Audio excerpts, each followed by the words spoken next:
assistance à mon commandement. Garde à vous!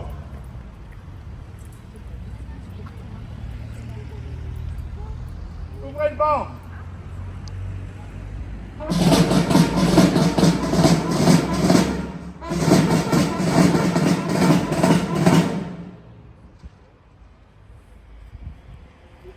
Attention pour les couleurs.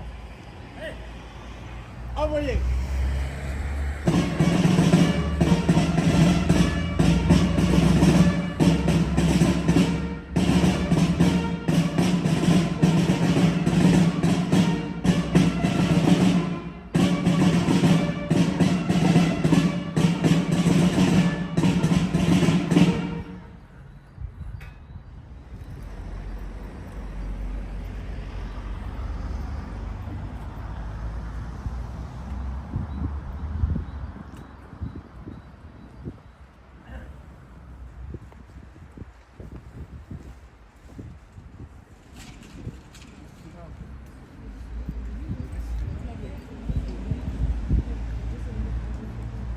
Minute de recueillement.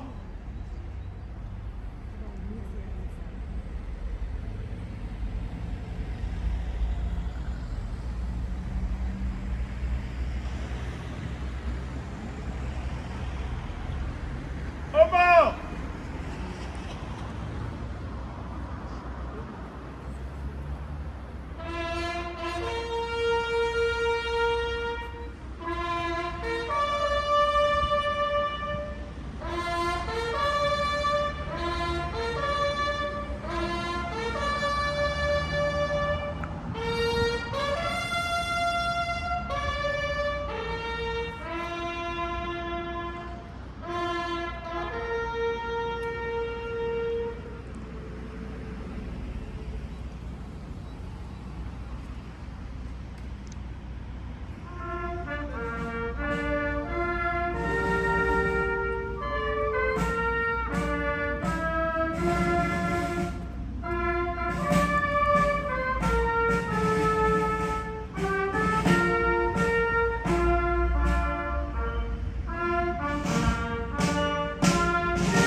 Devant la stèle consacrée aux Américains, nous avons l'habitude de sonner la sonnerie aux morts américaine et l'hymne national américain. Repos! À la disposition du chef de clique pour nous conduire au monument aux morts.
Repos.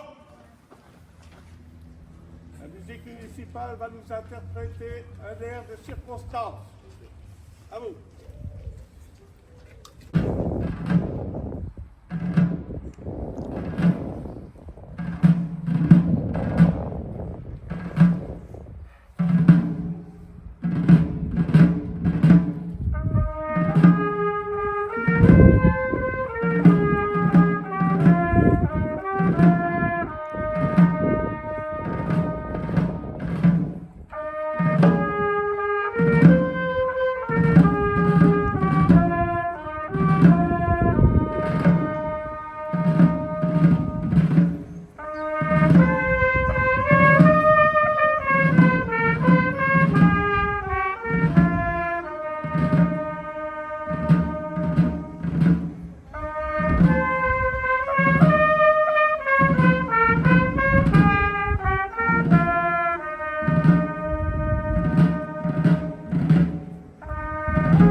À mon commandement. Calmez-vous.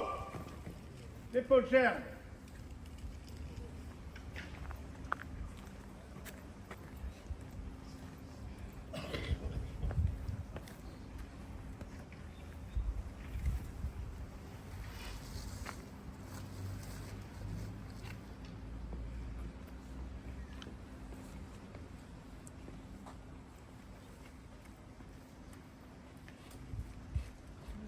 Temps de recueillement.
Repos.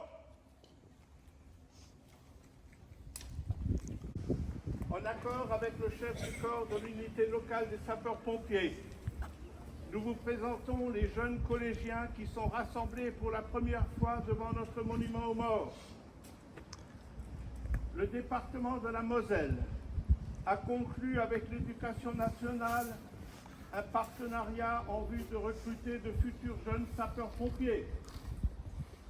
Une classe des cadets de la sécurité civile a été créée dans nos collèges et vous avez devant vous des représentants de la classe de 6e du collège de Val-de-Sarre. Ces jeunes, encadrés par Madame Stéphanie Delorme, enseignante référente, et par des sapeurs-pompiers des casernes de l'arrondissement, reçoivent régulièrement des cours et des formations au cours de l'année et pourront, s'ils sont volontaires, intégrer dès l'année prochaine la formation des jeunes sapeurs-pompiers. Nous tenons à les féliciter pour leur choix et leur volontariat. Nous leur demandons de partager ces félicitations avec l'ensemble de la classe des cadets de la sécurité civile. Je vous demande, à titre d'encouragement, de les applaudir.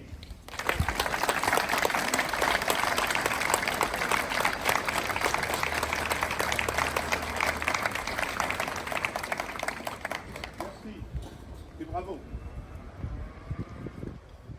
Je vais vous donner maintenant lecture du message que nous a adressé M. Sébastien Lecornu, ministre des Armées, et Mme Patricia Miralles, secrétaire d'État auprès du ministre des Armées, chargée des anciens combattants et de la mémoire.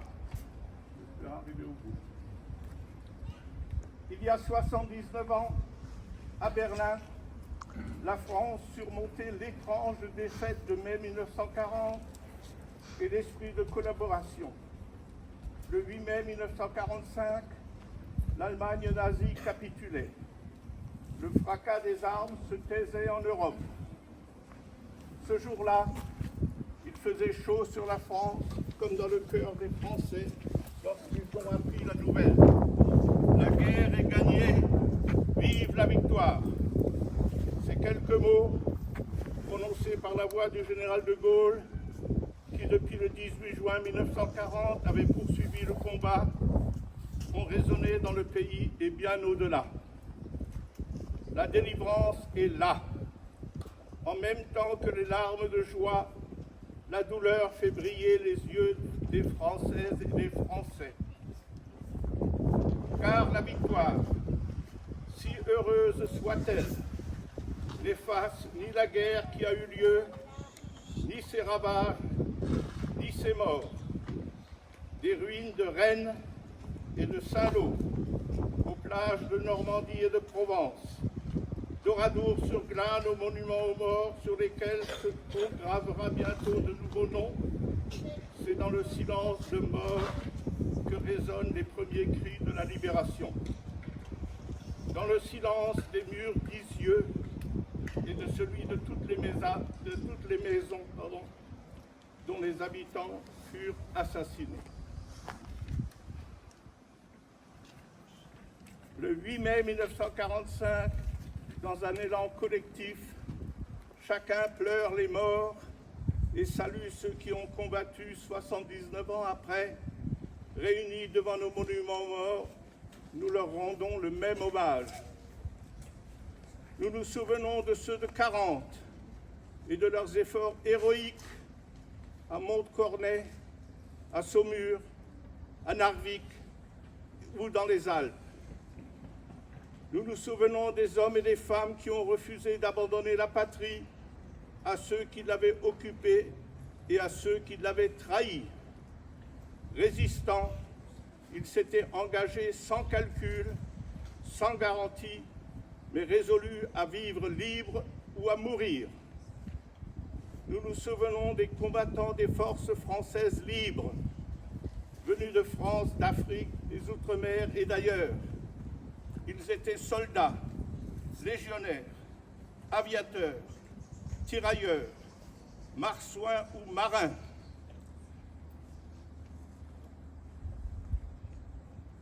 Ils Ils sont arrivés sur les plages de Normandie et de Provence après les glorieux combats de Bir Hakeim, de Koufra, dans les sables du désert d'Afrique et du Levant.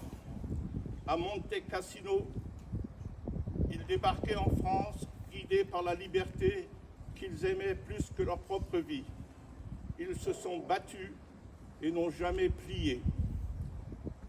Nous nous souvenons du soutien décisif de nos alliés, de ces combattants partis à l'assaut de l'ennemi côte à côte avec les Français libres, de ces millions d'hommes et de femmes qui se sont unis pour hâter la victoire. Nous nous souvenons également de toutes les victimes civiles qui payèrent un même tribut.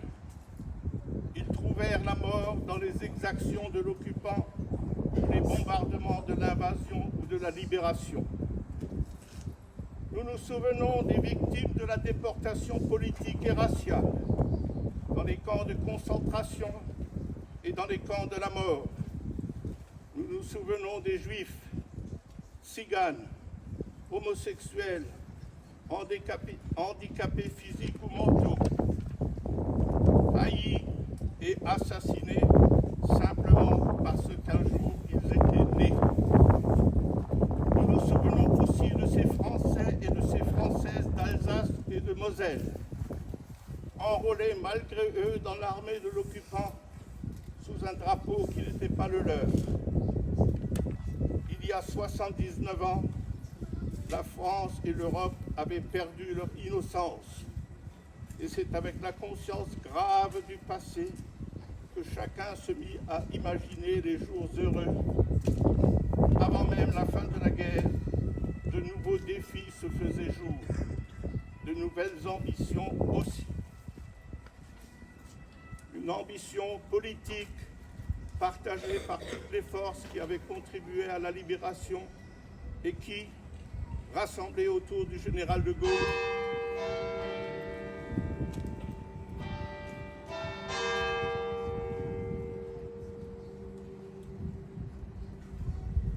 une ambition politique partagée par toutes les forces qui avaient contribué à la libération et qui, rassemblés autour du général de Gaulle, avait formé un gouvernement provisoire. L'ambition de l'établissement de la démocratie est plus large, car les peuples avaient compris, par les armes et par le sang versé, que le nationalisme était un fusil chargé. Tous pressentaient déjà que la construction européenne serait nécessaire au salut de l'Europe. Une ambition sociale, celle de la sécurité sociale, du droit au travail, de la sécurité et de l'emploi, celle qui a donné à tous les enfants la possibilité de bénéficier de l'instruction et d'accéder à la culture, pour que ne soit ainsi promue une élite non de naissance, mais de mérite. Une ambition économique qui, ne se limitant pas à la reconstruction, a offert à notre pays les moyens de son indépendance et de sa prospérité. De la guerre du 8 mai 1945, nous avons conservé une mémoire. Celle-ci est nourrie de l'histoire des combats de la France libre et de la résistance, comme celle de la déportation et de la collaboration. Cette mémoire est notre héritage autant qu'une leçon. Depuis 79 ans, nous ne l'avons pas oubliée. Pour toujours, elle nous anime. Vive la République, vive la France.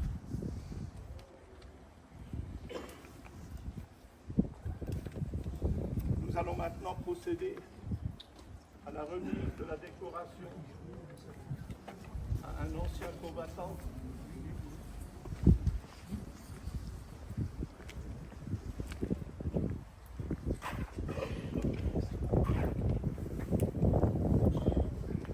Monsieur Edgar Philippe, vous avez effectué une partie de votre service militaire en unité combattante lors du conflit d'Afrique du Nord. À ce titre, vous êtes reconnu comme ancien combattant. Au nom du ministre des Armées, nous vous décorons de la croix du combattant.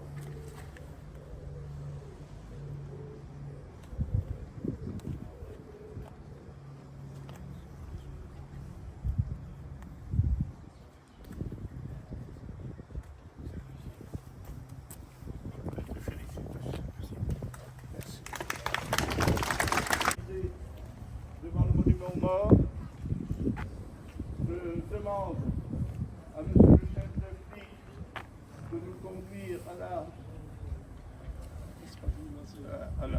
c'est jeux et loisirs pour l'apéritif, pour le vin d'honneur qui sera offert par la municipalité. Merci à vous.